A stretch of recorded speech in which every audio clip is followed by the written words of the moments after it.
so much, Eric, for joining us on the Online Broker Think Tank. I've been actually really excited about having this conversation.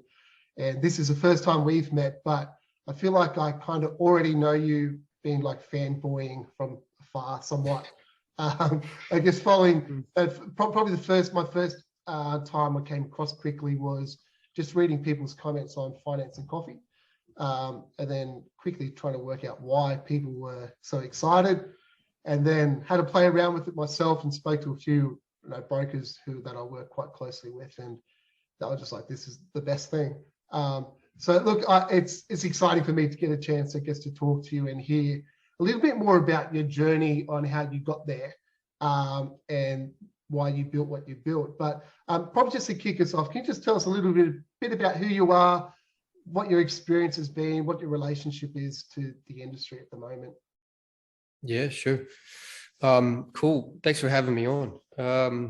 Yeah, background. I guess I've been in the industry about going on 8 years.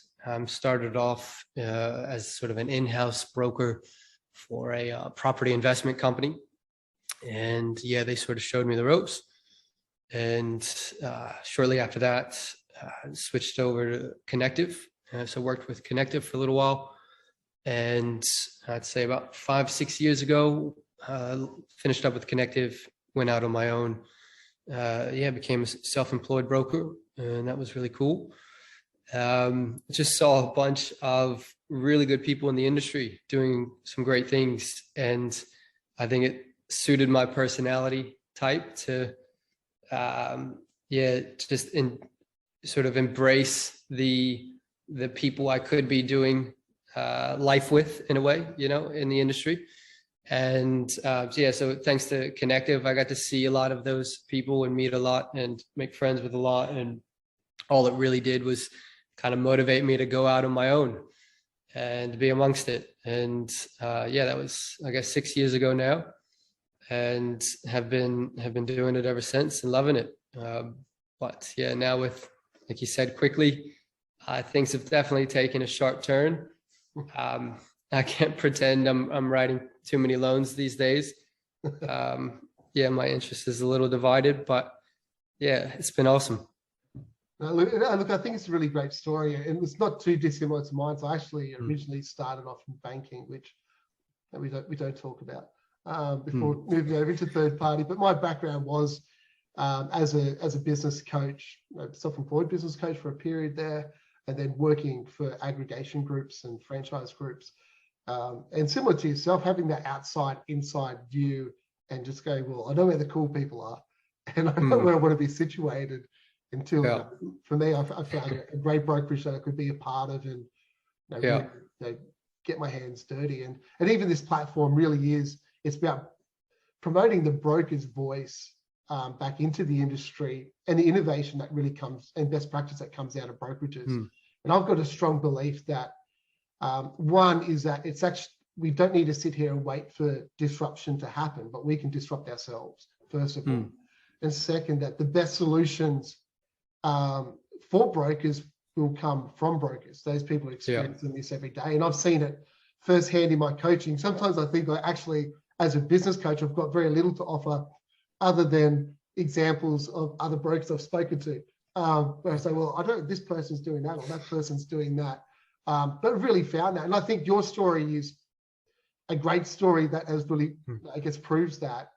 And so I wouldn't mind hearing a little bit more about, I guess, your experiences as a broker, what frustrations you may have come across, and what led you to build really good servicing calculators, or ability to compare servicing calculators. It's such a great tool.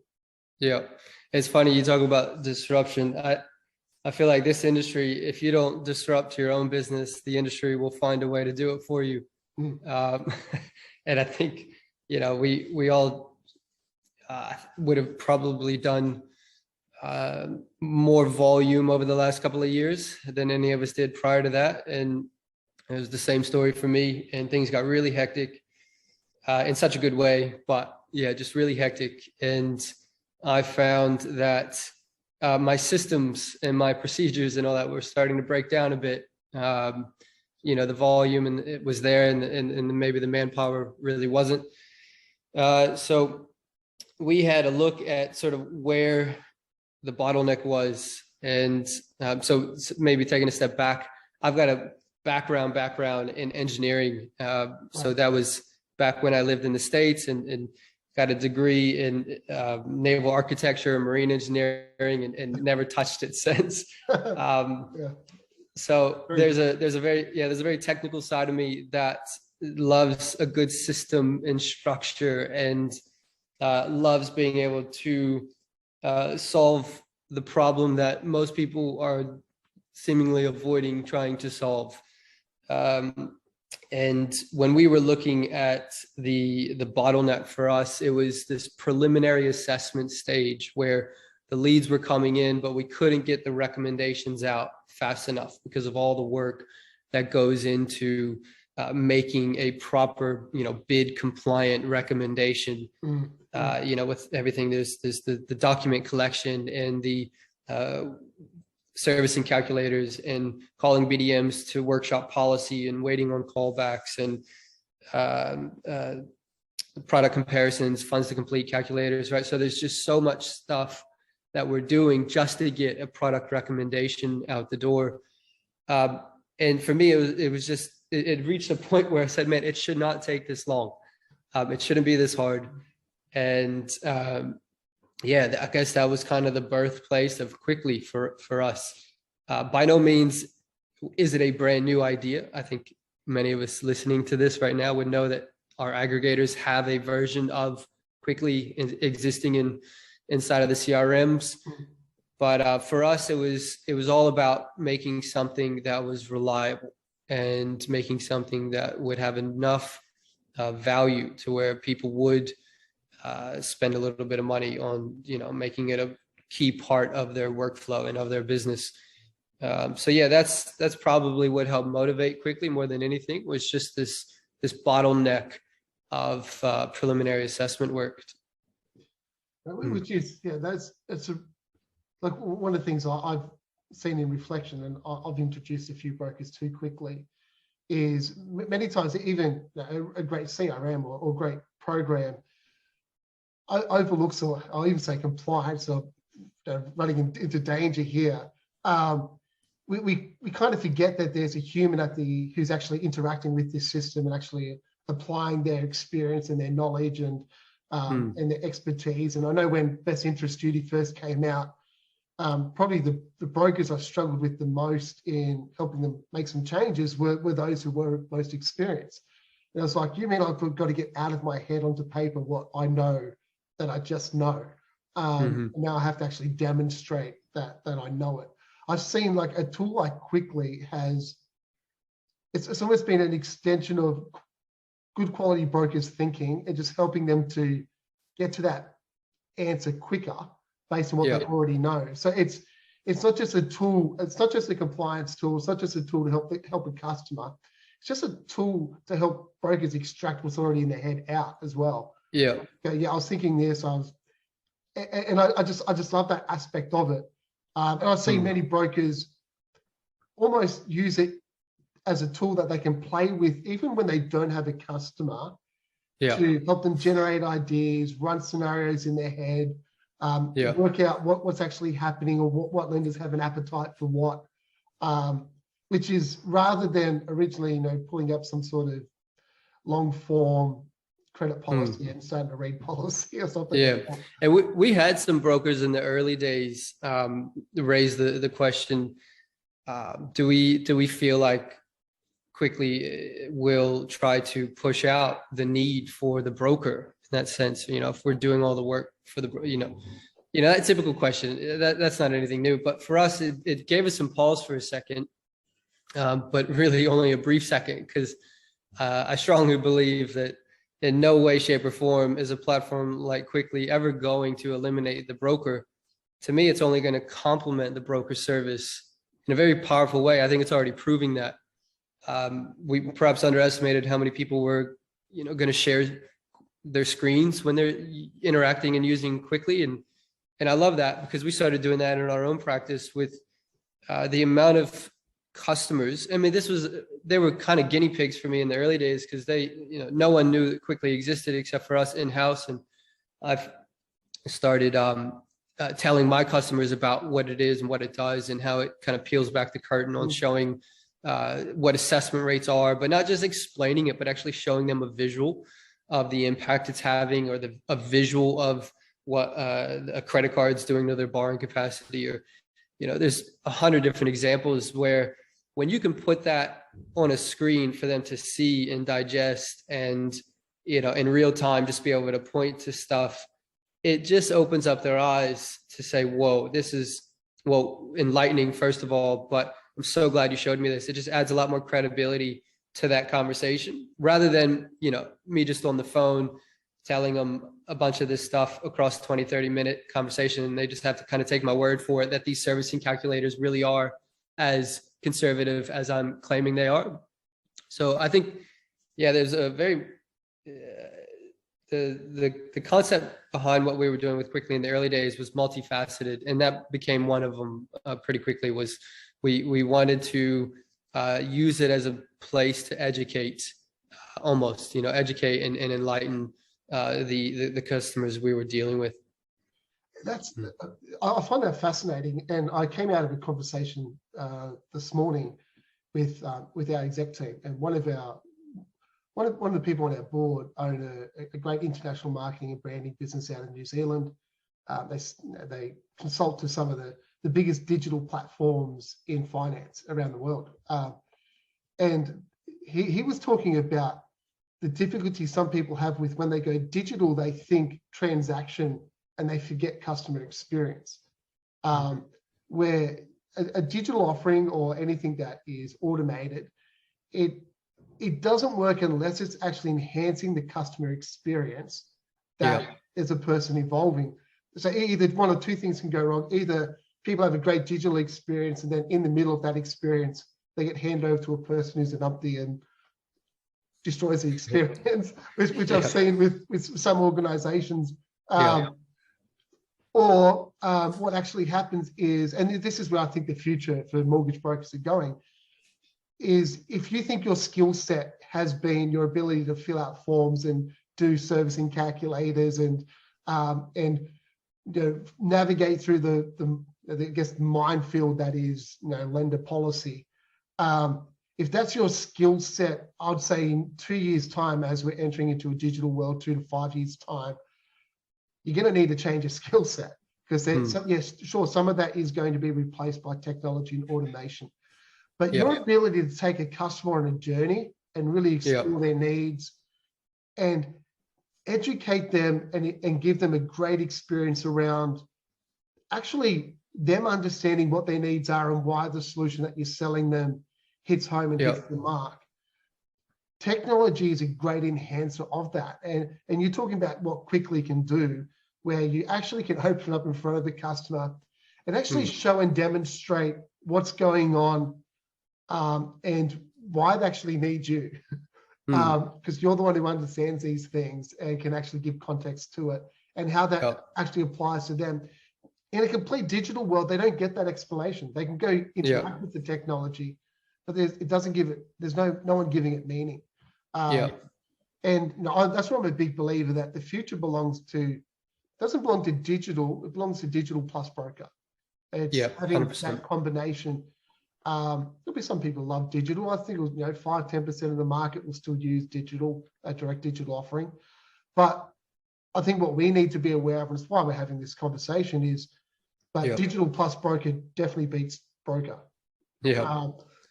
And we need to actually embrace these tools like Quickli that I think are going to enhance the customer experience and give them a greater experience. And well, you've got tools that could be customer facing and help really advocate the customer experience side of things. But then you have the tech that's out there that is really just putting hours back in your day. And let's not underestimate how nice it is to have a few extra hours back in your day for family time, or to make sure you don't have to miss dinner. I mean, the amount of times I'd be pushing my limits with 2 kids and working the late hours, and you know, getting the call, like, when are you coming? When are you coming? And you when you start to reflect on how many minutes of the day you spend doing tedious, trivial filling in of forms and servicing calcs and researching and waiting on the phone. I mean, I'm preaching to the choir here. I know that, everyone, but the amount of tech that's out there that can put real hours back in your day. I can't imagine not having a lot of those pieces of tech in our industry or in our practice right now. For all those reasons. Can we explore that a little bit? Because look, our theme today is, you know, making things easy. Yeah. And, you know, there is a lot of stress out there. There is a lot of people who, to your point, are working, you know, the 60, 70, 80 hours a week. You know, they've got a young family at home. I think, you know, COVID and being in lockdown, and many of us started working from home. I know myself, I just forgot to stop working because I felt like I was at work 24/7. And then you remember as the kids, you know, come into the room and say, you know, Dad, it's when's dinner? And you're like, oh, maybe earlier than 7:30, 8 o'clock at night. What tips or advice would you give people, I guess, in that mindset right now? What should they be looking at? Where should they be going? Who should they be talking to? What should they be thinking about? Yeah, I think, what was really important for me, because I've been all the PD days and was told a lot of ideas, and what worked for me was finding what worked for my business, meaning it wasn't everything. And what works for other people just perhaps wasn't going to work for me.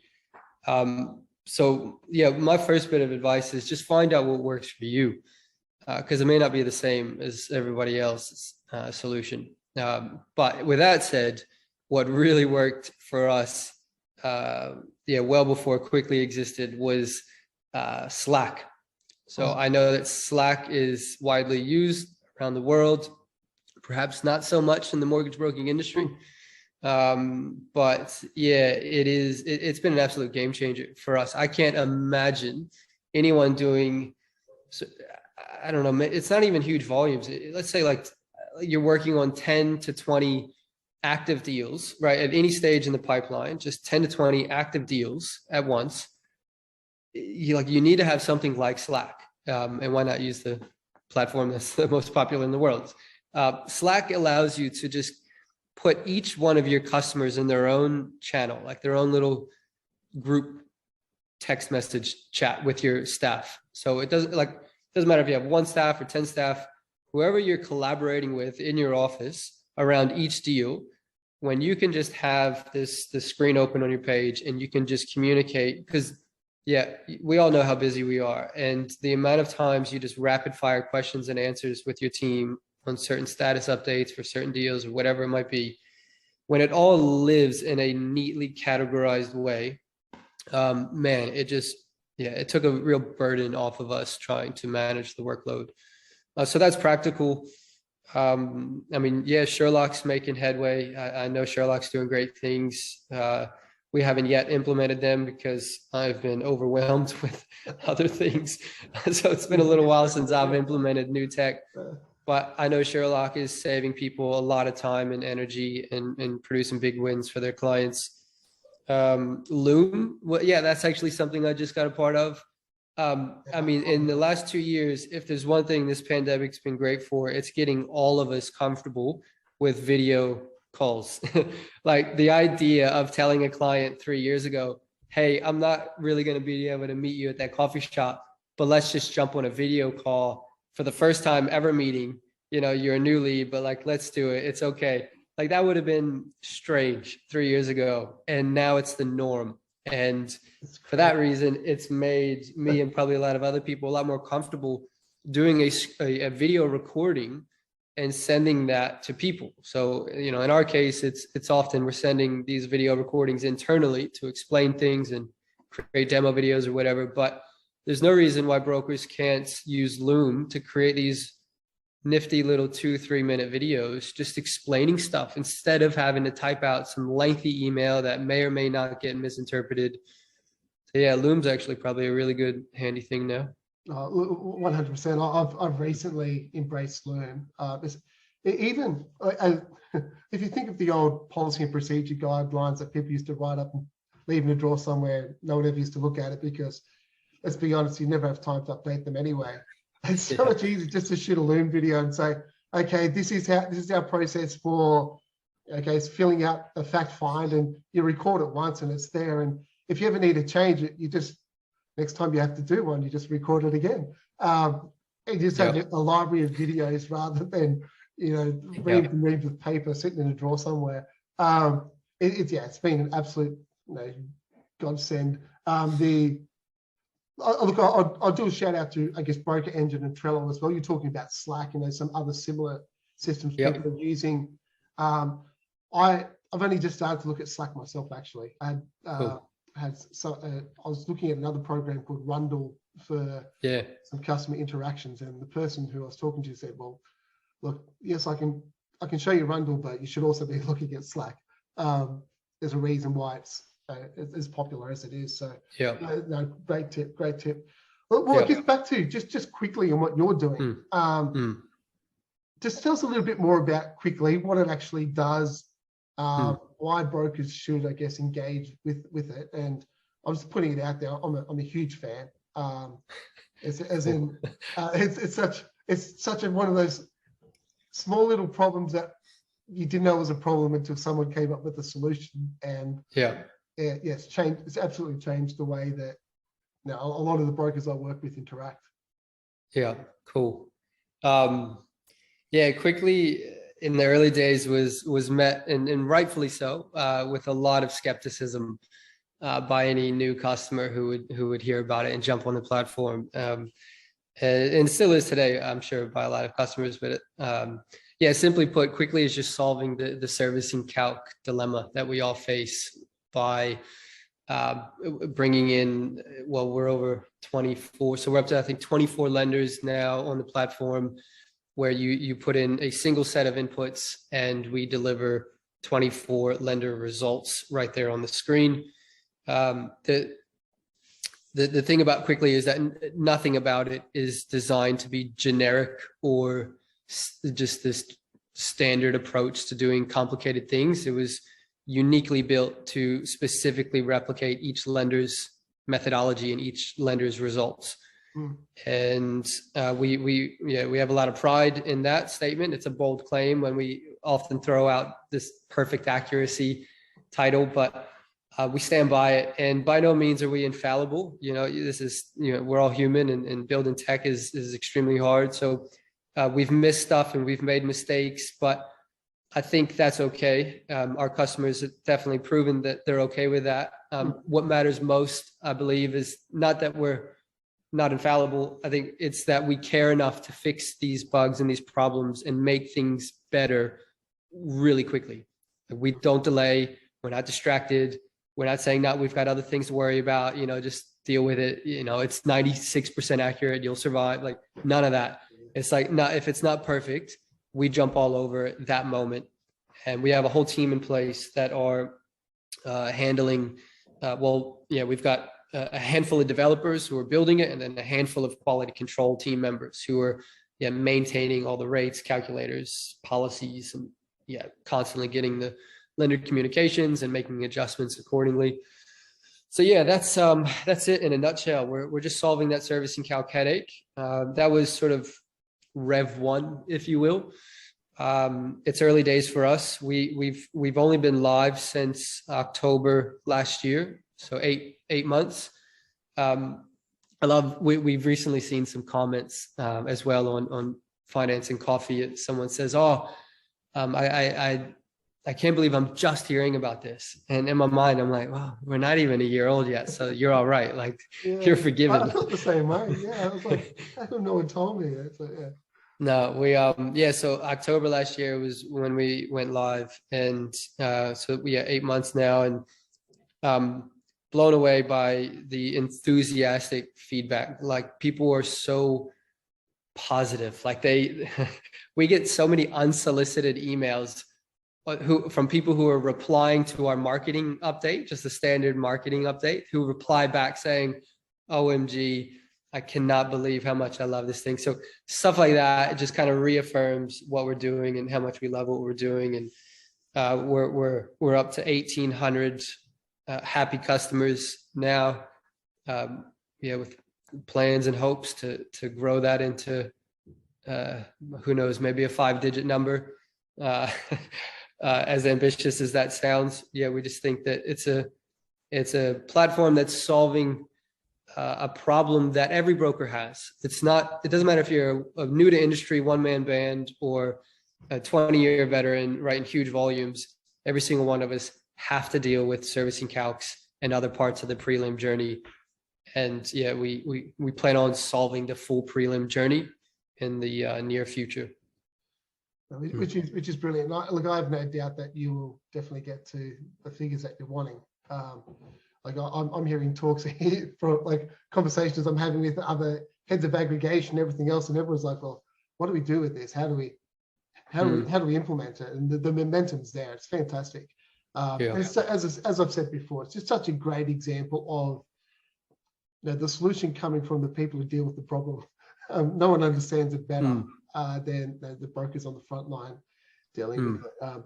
The amount of times I tell the developers where they'll push back and they'll ask for this and that, or one of them just wants a lot of feedback. And especially my business partner, he's the developer and he's the real brains behind everything that you're seeing on the technical side. And the amount of times he's like, let's just push it out and get a lot of feedback from people. I'm like, what do you mean? I'm the feedback. This is what we want. Just press on. Like, trust me, this is how we should have this. And it's been fun working with the team of developers. That's very cool. And I understand at the end of this session, the think tank, we've got a couple of your team and one of the other founders as well. We'll be able to answer some questions, which I think will be really, really good. I would encourage anyone to check out the website. I believe you've got a 21-day free trial as well. Which and the 3-month promotion that just again tries to make it a little bit more palatable for the first few months to get a feel for it. Very cool, very cool. But look, this conversation definitely has met my expectations. It's been fantastic talking to you. So good. And look, I'm excited. Part of me just wants to start throwing other problems at you. Go, well, hey, can you solve lender accreditations, or maybe some other big issues that the industry has? But it's been an absolute pleasure. Thank you so much for joining us today. Pleasure. With sharing your journey. It's been great.